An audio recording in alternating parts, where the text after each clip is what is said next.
A vision of Luang Por Thoon pointing out someone lost in Jhāna. One night, as I settled into meditation, samadhi, I experienced a vision, nimitta, of Luang Por Thoon coming to ask me a Dhamma riddle. Luang Por Thoon would frequently visit me by way of nimitta. I regarded it as a customary, normal event. Whenever he visited, Luang Por Thoon would act informally, treating me familiarly every time. It was like a father with his son, talking, laughing, and being cheerful about things. That night, two events occurred. A phenomenon appeared in the east. There was a large circle with a roughly 1 kilometer diameter. Within the circle, there were some spots that were bright, some spots that were less bright, and some spots that were dark and black. Each spot was locked into its respective position, constantly spinning around, and doing so at a significantly rapid rate. Then, with his right hand, Luang Por Thoon tapped my shoulder, and with his left hand, pointed to the spots within the circle and said, "Thoon, what is this?" With permission, Luang Por, those are the cycles of rebirth, vattajaka, that the world's sentient beings are cycling through, following the pull of the three realms. Luang Por continued to ask, "What causes them to cycle through the three realms?" I replied, "With permission, Luang Por, what makes the world's sentient beings cycle through the three realms is tanha, or desire for various sensual pleasures, kamakuna. They are caught up in worldly predilections." Luang Por asked, "How many levels of desire are there?" I replied, "With permission, desire has 2 levels. 1, desire of a low level, or the desire for sensual pleasures. And 2, desire of a high level, or the desire for merit, punya, and wholesomeness, kusala." Luang Por asked, "How are merit and wholesomeness considered desire?" I replied, "With permission, Luang Por, merit and wholesomeness are desires in a good way. All merit and wholesomeness arise from desire. Even those who are deluded by and attached to fine material absorptions, rupacana, and immaterial absorptions, arupacana, are included in desire, that is, desire of a refined level. Once lost in fine material absorptions or immaterial absorptions, one must continue to cycle through rebirths in this world. This is because merit and wholesomeness are only things that accommodate happiness, accommodate life's conveniences, or merely alleviate a measure of suffering, dukkha. For the most part, everyone must experience suffering in this world.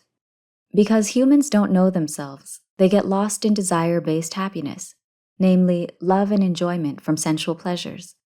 Little do they know, happiness from sensual pleasures is the cause of suffering." As I was talking to Luang Por Thoon, I noticed a great elder monk, Mahathera, lying face up, sound asleep, and off to one side.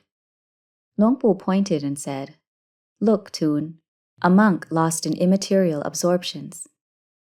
I saw and knew the entirety of what being lost meant. Then my mind, citta, released from meditation, and I thought about that Mahathera monk and considered how one becomes lost in absorptions, Jhāna. In this era, that Mahathera monk was elevated by his students to fully enlightened arahant status. Seeing as how his students have declared his attainment as an arahant, let that issue be on his students. One shouldn't say anything that will sow discord. In this day and age, there are a substantial number of student-conceived arahants. Despite knowing full well, one shouldn't say something that destroys the beliefs of others. Viewed from another angle, it is a good thing that there are still people who pay attention to believing that arahants still exist in this day and age. Whether someone is a real arahant or fake arahant is a separate issue. In this current era, this is how mental development practice, pavanapatipati, is being taught, and this is how people are practicing excessive teaching of meditation, samadhi methods. What's worse, they teach, go on and meditate. Once the mind reaches the calm state, wisdom, panya, will arise. Little do they know that too much meditation will turn into absorptions, and they will get lost in absorptions without being able to find a way out. According to historical accounts, that Mahathera monk was one of Luang Por Thoon's students, but he possessed a deliverance of mind, ceto vimutti, disposition, and enjoyed the tranquility of meditation.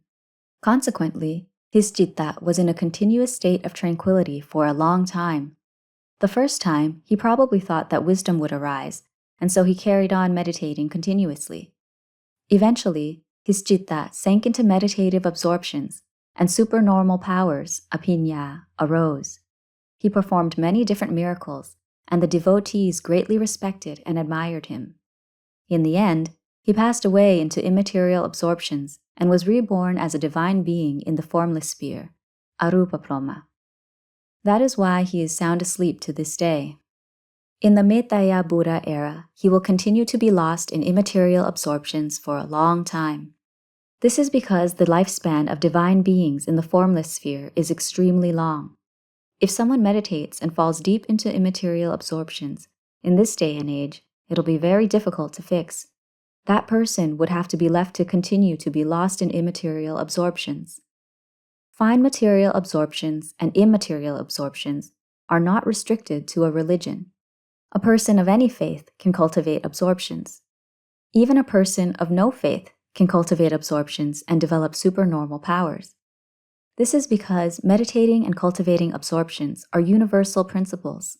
Hermits, tapasa, and ascetics, isi, have done it before. Before Buddhism arose in the world, there were already people meditating and cultivating absorptions. As they were cultivating absorptions, they were not aware of where they would be reborn once they died. This is called meditating and cultivating absorptions with delusion, such that delusional concentration, moha samadhi, unknowingly arises. We are Buddhists and should study this issue well. There are 3 types of individuals who can fix those deluded by and stuck in absorptions. 1. The Buddha. 2. Those who have tormented each other in past relationships. And 3. Those with good wisdom, paññā. Outside of these 3 circumstances, it is impossible to fix one's delusion of absorptions. Teaching people to cultivate absorptions can be done. If someone possesses a deliverance of the mind, ceto vimutti, personality, they will be able to attain tranquility in meditation and absorptions. And once they have developed those meditative states, who will be the one to fix it? In this era, there is no Buddha. Is your wisdom strong enough for you to be able to fix it yourself? Or who is the individual who has tormented you in the past?